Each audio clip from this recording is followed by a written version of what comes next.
Hello and welcome back, lovely fiction authors. So today we're going to talk about the very common, very well used in our space phrase, kill your darlings. Basically, what this refers to, if you don't know, is just cutting out parts of the story that are not relevant, and it's historically something that's really difficult for authors because we love our stories, right? They're our babies, and we have a really hard time, especially when we're getting started out, being able to edit ruthlessly. But that's basically what it's saying. Your darlings are the parts of the story you love, and it's saying kill your darlings, edit ruthlessly. But should you actually do that? I'm actually not a huge fan of the way that this is most often taught, and I'm going to tell you why. But the question is, should you kill your darlings? When should you kill them? Why should you kill them? And is there any way to get around killing them? That is the subject of our podcast today. We're going to deep dive into this, so stay tuned. Do you yearn to make your living from writing fiction?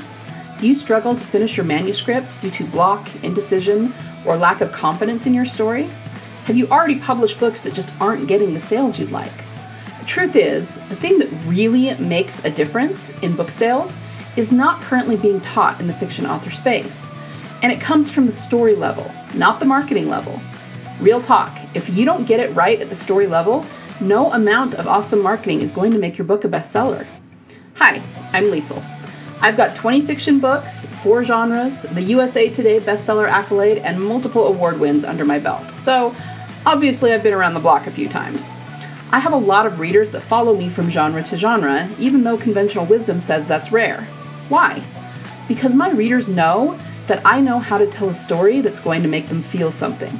And if you can master that skill, you can write anything you want for the rest of your life and know it will be well received by readers. Which means better reviews, more gushing, more mega fans, and best of all, more royalties for you. Grab your fuzzy slippers and your chocolate of choice. I'm going to teach you how to emotionally engineer your story into the hearts and minds of your readers on purpose. Let's go. Okay, so kill your darlings. I had to look this up because I wasn't sure who originally coined the phrase. I know that Stephen King popularized it in his memoir on writing, but according to our buddy Google and the AI, it's often attributed to William Faulkner, but it had already been expressed earlier by Arthur. Oh, I'm gonna kill this last name. It's either Quiller Couch or it might be Queer Couch. Anyway, he said murder one's darlings, so he phrased it a little bit differently, but you get the idea. All right, so like I said, I am not a huge fan of this. It kind of depends on the situation. I think that people teach it across the board and they really shouldn't. So there are definitely cases where it is relevant and appropriate, but I want to invite you to take a little more time before just ruthlessly killing your darlings and look at a few different aspects and a few different details. Now, before I dive into that, the reason that this even came up for me and I decided to do an episode on this is that I was doing a coaching call with the lovely Kelsey Moore, who is writing her first book, and she asked me about this. She said that she had workshopped some of her first draft with an editor who had told her to cut certain parts of the story that she had written that she didn't really want to cut. And so I started talking to her about this. I'm going to go ahead, with her permission, and play a small clip of the coaching call that we were on so that you can hear her question and my answer. And then after that, I will come back and we will deep dive into it. So here's that clip.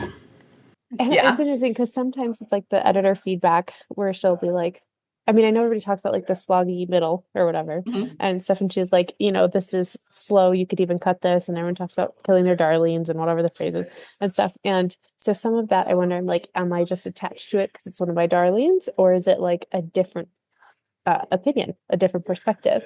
Right.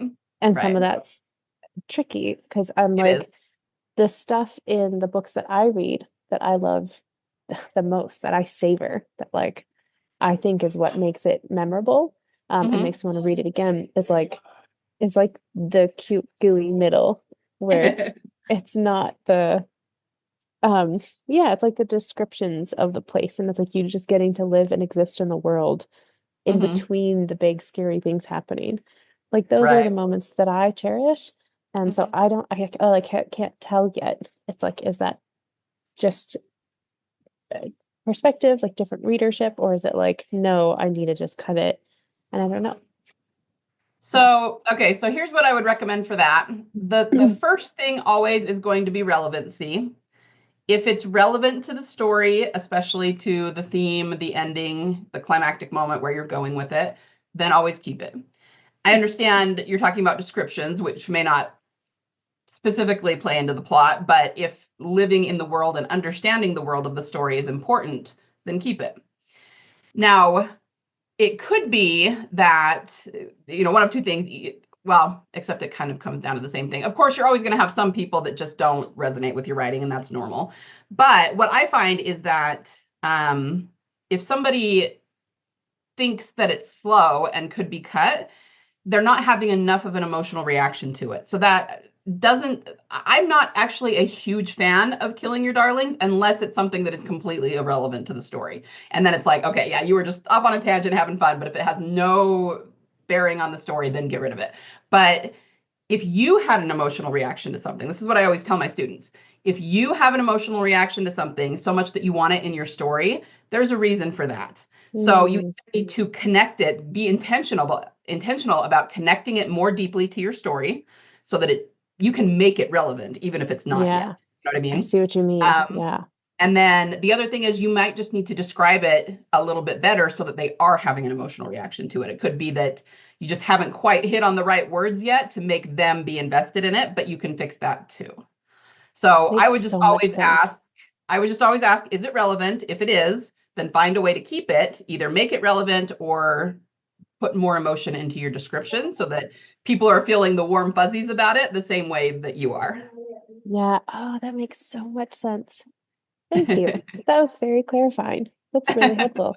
Because I think about it and I'm like, there's the reasons why I want to have it in there, and the purpose and the meaning behind it, and truly the relevancy. Okay, thank you. I think I can definitely just make it like more emotive, great extra buy-in. Okay, and thank you so much, Kelsey, for allowing me to play that clip on the podcast today. So, as you heard me say, I'm not always a huge fan of just jumping straight into killing your darlings, and let me explain why in a little more detail here. The reason that people say you should kill your darlings is specifically that they may not be relevant to the story. So they're saying if they are not really integrally relevant to the ending, to where you're going, to the character change, all of that, then you need to kill them off. In other words, get rid of them. And I actually do agree with that. If there is literally zero relevance to the story and it has nothing to do with anything and it was just you going off on a tangent, then yeah, you really need to get rid of them. They're not helping your story. I always harp on about a focused story, a cohesive story, right? And going off on tangents like that, even though you love what you're writing, you will end up losing your reader doing that, okay? And it's going to make your story clunky and unfocused, and obviously we don't want any of those things. The other thing is that it actually does or can take away from the emotion too, which is another thing that's a big no-no, right? But here's the thing. I want you to think about everything I've said so far. The reason that everybody tells you to kill your darlings is because they aren't relevant. So wouldn't it follow then that if they were relevant, you wouldn't need to kill them off? Now, I will say that I've kind of done this naturally in the past, and if anything, it might have been an ego thing on my part. I would be with my critique group, and they would tell me that they weren't really seeing the relevance of this particular thing to the story, and I think very often I was just being a little bit rebellious about it and going, you don't see the relevance, huh? Well, I'll just show you. And then I made it relevant so that they couldn't argue that. And it wasn't even so much just that I wanted to show them up or something. It was because I loved it and wanted to keep it in the story. So I made it relevant so that they couldn't argue that and I could keep it in the story. You see what I mean? But the thing is, it's of my opinion that you can make anything relevant. So the question is, what does it need to be relevant to? The biggest thing is just look at your ending, right? It has to do with the ending. Is it relevant to the character change? Is it relevant to the climactic scene? Is it relevant to the resolution, where you're heading with the story?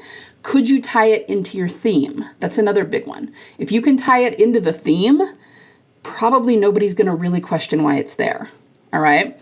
So if you're looking at something, if you have someone telling you that you need to cut some part of your story, something you've written because it doesn't have a whole lot to do with the rest of the story and they think it's irrelevant, ask yourself, how can I make this relevant? Can I tie it in to the character change? How could I show character change in this part? How could I make this a part of the character change? How can I tie this into the climactic moment? Is there something in this scene or that I could add to this scene that will be important in the climactic moment so that I can't cut it? That will make your scene relevant. And the theme. I know that not everybody knows their theme when they get started, but if you're one of my students, you do. You figure out the theme pretty early on. And if you can somehow integrate that theme right toward that theme in that scene, and you guys, you can do this any way you can possibly think of. You can have something happen in the scene. You can have dialogue in the scene. You can have them learn new information in the scene. I mean, it doesn't matter. Just find some way to tie it to your overall story plan, right? So that it is relevant. So if we give this an example, like let's say that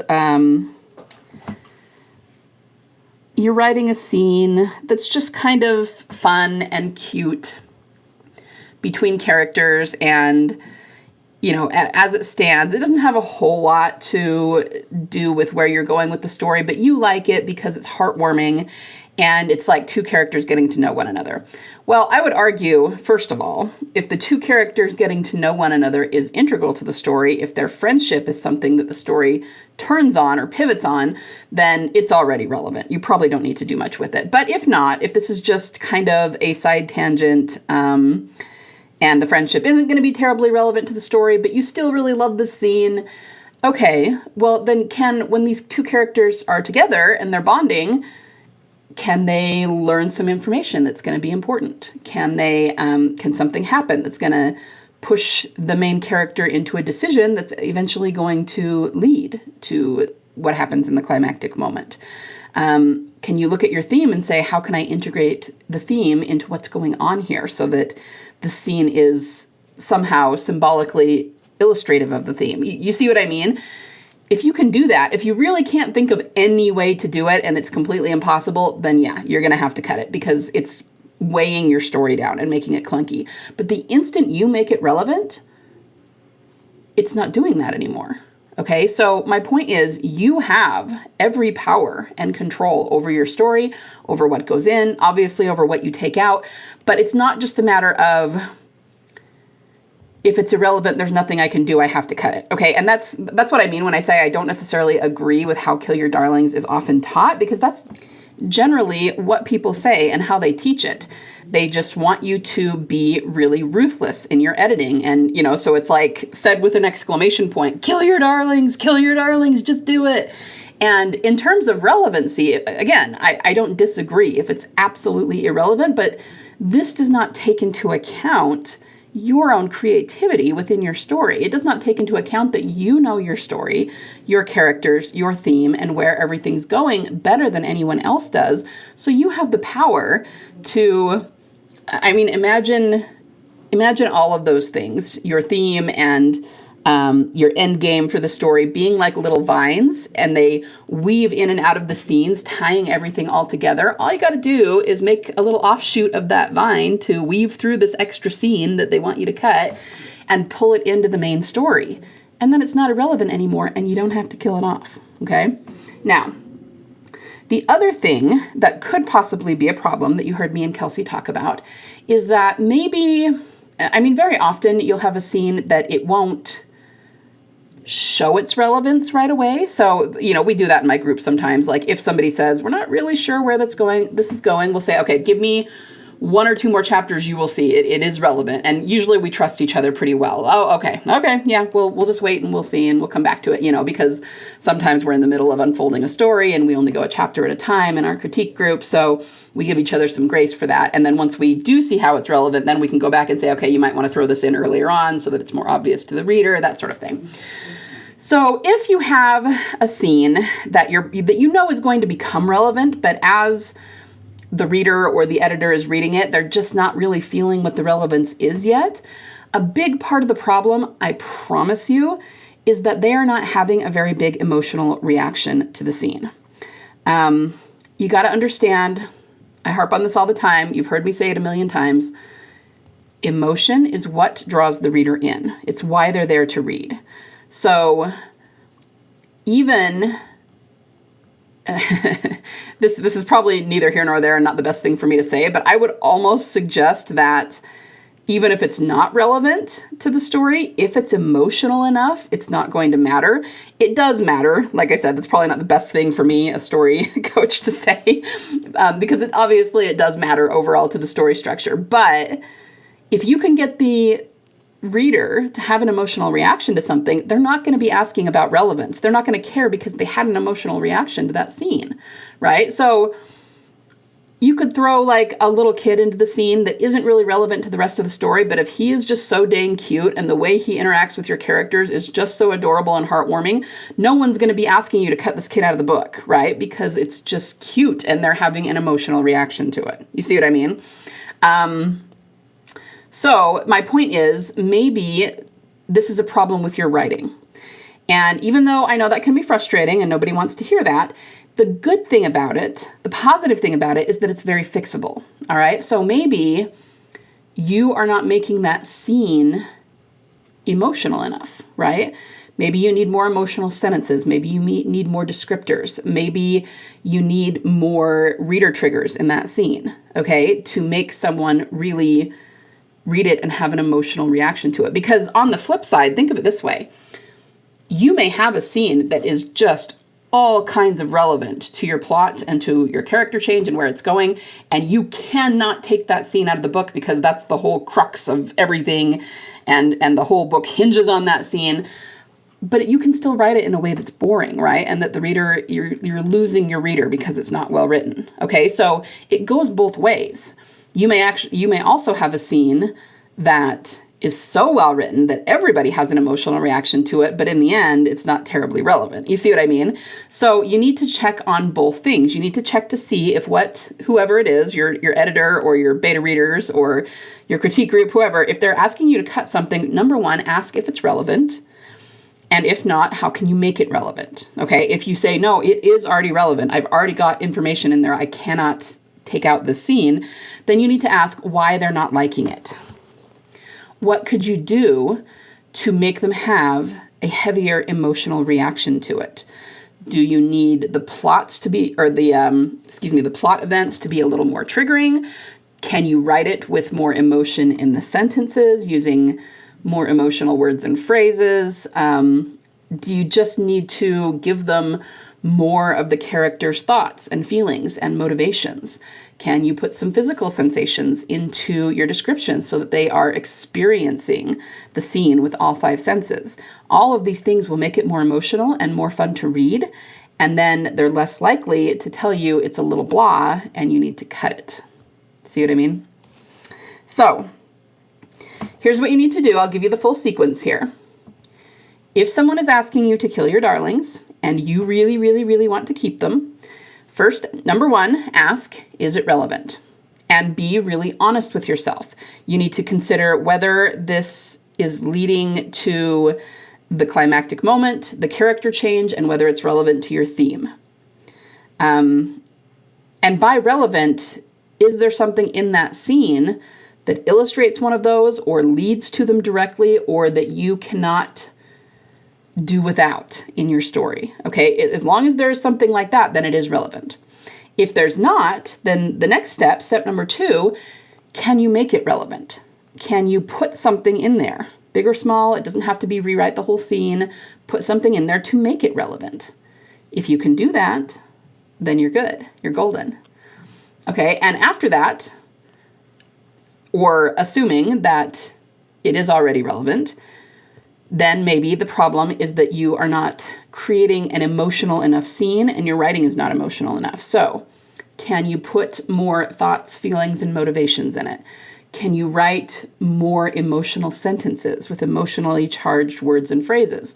Does the scene itself maybe need to have more of a trigger in it?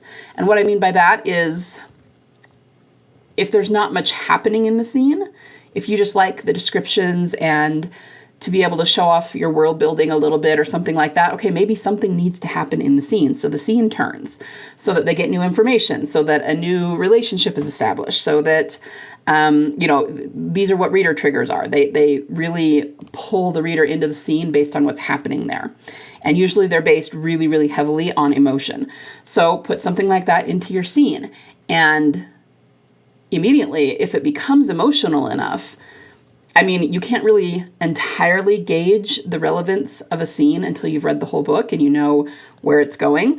But if you're writing something that is deeply emotional, that is drawing in the reader, whether that's a reader or a beta reader or an editor, they're not going to be asking nearly as much whether this is relevant or why it is in there, right?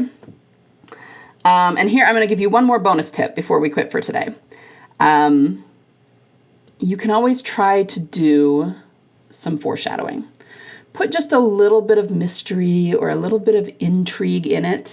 Ask a question that goes unanswered, or have the character make an observation that is a little strange and you don't know what that's about. Readers, even though they may or may not be entirely conscious of it, are very intuitive when it comes to story. So if you just put in a question without an answer that maybe one of your characters ask, they're going to immediately know that that's important to the story. Make sure the question is important to the story. Don't just throw in a random question you're never going to answer or anything. But if you put in a question like that, they're immediately and intuitively going to feel like this is relevant to the story and you're going to answer that question later. Boom. They're not worrying anymore about whether the scene is relevant because you've put some foreshadowing in. Okay? And you're sort of leading them by the nose through the scene toward the answer to that question. Okay, so that's another way you could do it. And that, again, would automatically make the scene more relevant. Okay, so I just wanted to go over that and explain how to do it. Should you kill your darlings? Only if they're completely irrelevant. When should you kill them? Only when you cannot make them relevant. How should you kill them? Well, pretty much just have to cut them out if you are going to kill them. But you might also find that there are some that you could kill or parts of them that you could kill, but then you could leave other parts in because they are relevant. And honestly, those parts are going to probably be the best parts anyway. So you have to gauge this and figure out what's going to work best for your story. All right. All right. That's all I have for you today, guys. Happy Thanksgiving tomorrow to everybody in the States and anybody who celebrates it. I will actually be doing some Thanksgiving prep and cooking today. So I hope everyone has a wonderful holiday as we head into the end of the year and the Christmas holidays. And I will be back next week, same time, same place. Thanks for joining me today, guys. Happy writing. Thanks for listening today. If this episode helped or inspired you in any way, would you do me a solid and leave me a review? Reviews help other fiction authors find the podcast. You could also recommend it to a writer friend of yours so they can get the same inspiration you got. Remember, you have a story inside you that only you can tell. So get out there and write your soul story, because your readers are waiting for it with bated breath.